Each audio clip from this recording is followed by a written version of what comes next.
تلفت نظرك لمذكرات السيد عمرو موسى، أهم قيادة سياسية عملت في السلك الدبلوماسي. والحقيقة مذكراته جاءت في زمن تنسى فيه الذاكرة أو يعاد تشكيلها على هوى المنتصر. أهمية مذكرات عمرو موسى إنه مش بيكتب من الهامش، لا، ده كتب من قلب السلطة ويروي ما شاهده وما صنعه وما شارك في صنعه. هو عمل لحد دلوقتي كتابين، كتابية وسنوات الجامعة العربية.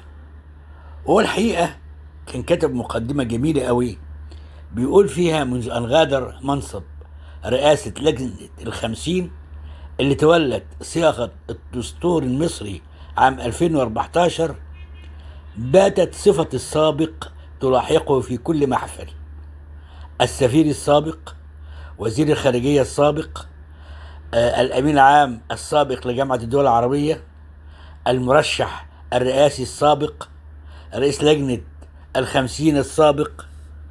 حتى بدت أن هذه التوصيفات وكأنها تلخص نهاية حياة رجل وتحيله إلى الأرشيف.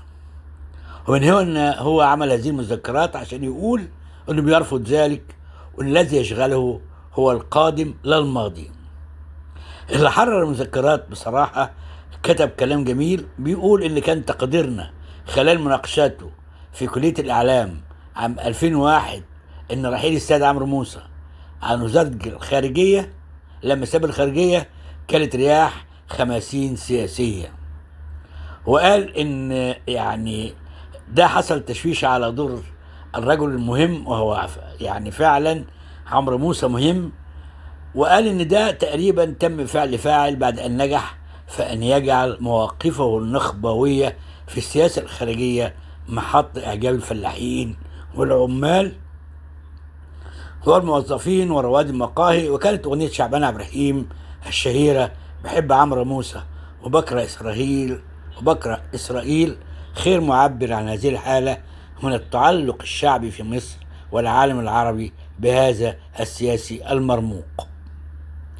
كتابه كتابية الحقيقة مش مجرد سرد ذاتي، بل وثيقة تقارب بين شهادات الفاعلين ورؤية المقاربين.